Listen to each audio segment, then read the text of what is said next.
Passei um bom tempo do meu dia lendo os relatos, ouvindo entrevistas e analisando a reunião do ministro Pazuello da Saúde com os governadores. Eu adoraria dizer aqui que é uma simples guerra do bem contra o mal, do negacionismo contra o atraso, mas consegue ser ainda pior. É uma guerra de interesses políticos. E o negacionismo até pode ser só ignorância, mas politicagem é puramente má fé. Salve galera, eu sou o Maurício Ricardo e se você esperava vida normal em 2021, de cara, não se iluda. Não quero ser o Átila dos comentaristas políticos, mas a gente não vai sair do vácuo de comando e desse caos generalizado com nenhuma ação impactante antes de março do ano que vem. Pelo menos foi isso que eu concluí lendo os relatos da reunião dos governadores com o ministro e ouvindo algumas entrevistas. Chegou a haver bate-boca entre o Dória e o Pazuello, e o ministro foi bem claro, bastante claro. Ele disse, e eu tinha comentado isso aqui antes, que obviamente qualquer planejamento com cronograma feito pelo governo de São Paulo é infundado. Vejam bem, planejamento é ótimo, ter um cronograma estratégico contemplando os cenários é o que todo mundo deveria fazer, mas via público anunciar o início de uma campanha estadual de vacinação para uma vacina que ainda sequer foi liberada é pura politicagem. As coisas têm que ser chamadas pelo nome, para a gente não correr o risco de ser cegados pelo nosso ódio, porque sim, dá ódio a incompetência com que o governo tratou a pandemia durante todo esse ano, as ironias, o desprezo pela vida, o incentivo à aglomeração, o negacionismo em geral. Eles negam que máscara salva a vida, minimizam as mortes, escondem números, estão super atrasados na compra de insumos e nos acordos para as compras de vacina. Tudo isso é fato e está fora de questão, mas também não está certo divulgar a data de início de vacinação como fez o Dória antes da vacina terminar seus testes, se submeter à comunidade científica, ser apresentada para a Anvisa e obter aprovação. Eu consigo enxergar aí uma estratégia. Tem que fazer um esforço e olhar o Dória como um político astuto e preocupado realmente com a pandemia, não com a autoimagem. Mas sim, dá para enxergar uma estratégia.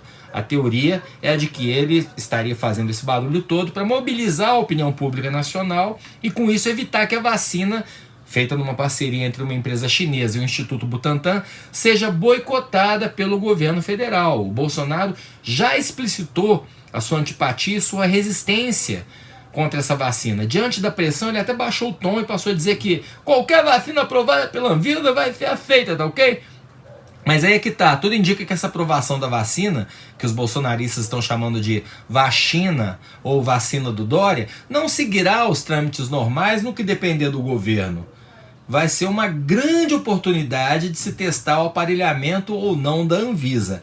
Dito isso, a indignação do Dória até teria pertinência. Coloque-se no lugar dele numa reunião com outros governadores dizendo que está pronto para fazer acontecer, enquanto os outros obviamente não estão, não existe um plano nacional e não tem uma ação para equilibrar a hegemonia das unidades federativas. O Caiado, governador de Goiás, que é um bolsonarista médico e que foi vaiado por reclamar de aglomeração, então não é tão negacionista, falou uma coisa digna de nota: a gente deixa de ser um país quando os estados que têm laboratórios em seus territórios resolvem ficar com toda a vacina que produzem, ou decidir como elas vão ser distribuídas.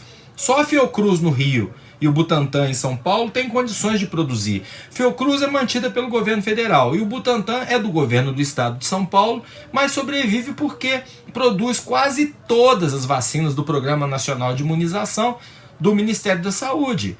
Isso historicamente, não estou falando de Bolsonaro, PSDB, PT, MDB, ou o que quer que seja. Então, essa vacina não é a vacina do Dória. E é mais que correto baixa a bola, que segundo a Folha ele teria levado de um monte de gente. O Dória tomou cutucão até de correligionário, o Eduardo Leite, do Rio Grande do Sul, que deu uma indireta dizendo que o Ministério da Saúde precisa melhorar a sua comunicação, porque tem gente falando menos do que devia, né, o ministro, e por causa disso tem gente falando demais, o Dória. É bem estilo do Leite, que é crítico do Bolsonaro, mas não rompe. Mas o fato é que o Dória tá sim falando demais, isso atrapalha. Dito isso, também é de uma hipocrisia absurda e de uma incoerência gritante a gente cruzar duas falas do Pazuello. A que ele usou para calar o Dória e a que ele usou para fazer propaganda do governo. Para calar o Dória, Ele veio com essa de que é um absurdo o Dória marcar calendário de vacinação, porque nenhuma vacina sequer foi apresentada à Anvisa para aprovação e que depois de apresentada a Anvisa leva em média 60 dias para analisar tudo. E que isso vale para qualquer vacina.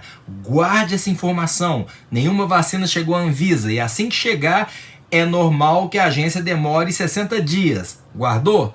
Então olha que estranho o que o próprio Pazuello, na mesma reunião ou depois dela, anuncia como plano de governo: vacinar 150 milhões de brasileiros em 2021, começando em fevereiro. Está na capa do UOL, manchete. Ora, senhor ministro, se nenhuma vacina chegou à Anvisa e a Anvisa precisa de 60 dias, como o excelentíssimo general com especialização em logística pode fazer um anúncio público de um início de vacinação em fevereiro? Eu dei uma googlada para saber em que pé que está a vacina de Oxford, que é a primeira aposta do governo Bolsonaro. A Anvisa está vistoriando a fábrica, que não fica na Inglaterra, fica na China. E esse processo só termina sexta. E hoje 8/12, a vacina publicou o primeiro resultado preliminar da fase 3 na revista Lancet. A reportagem do G1, que eu vou deixar aqui no link fixado, deixa claro que por ser preliminar, ainda não é a chancela de que ela está pronta para o mercado. Então, é justo a gente se perguntar, de onde o Pazuello tirou que até 28/12 a gente vai ter uma vacina dando entrada para testes de homologação na Anvisa? Ou ele está contando que a de Oxford vai ter privilégios e vai ser aprovada em caráter de urgência, o que não deixa de ser um privilégio, ou está fazendo política. Pior, politicagem. Ele pode usar para ele mesmo as palavras que usou contra o Dória, que é um absurdo anunciar cronograma antes do aval da Anvisa. Todo o resto é manipulação. Triste manipulação. Dividindo os governadores em times, politizando a vida humana. É vergonhoso. Eu não estou dando pesos iguais para governadores e governo federal. Pandemia deveria ser um assunto do país. Todos os esforços de todas as lideranças deveriam estar a serviço de salvar vidas. Isso em momento nenhum aconteceu. Faltou interesse por parte do governo federal, faltou respeito, faltou autoridade. E agora nessa fase pré-vacinação, quando alguns países já começam a aprovar vacinas em regime de urgência, quando vários acordos feitos lá atrás começam a mostrar que quem se organizou no planeta saiu na frente, mais do que nunca, governo e governadores deveriam estar falando a mesma língua. Claro, não a língua do governo federal, que assumiu uma política irresponsável, sem testes em massa, sem se preocupar com compra de insumo, trocando ministros que ousaram falar em protocolo médico ou na ineficácia da hidroxicloroquina. Falar a mesma língua na logística da vacinação. Não é disso que o Pazuello entende? Aprovar com a máxima urgência qualquer vacina disponível, claro, sem colocar em risco a saúde das pessoas, e unir esforços para o maior movimento de imunização em massa da história desse país. Mas esse lixo humano, com algumas exceções, que se apresenta para ocupar cadeiras no legislativo, no executivo e, por que não, no judiciário, está anos-luz do que a gente precisa para funcionar como país.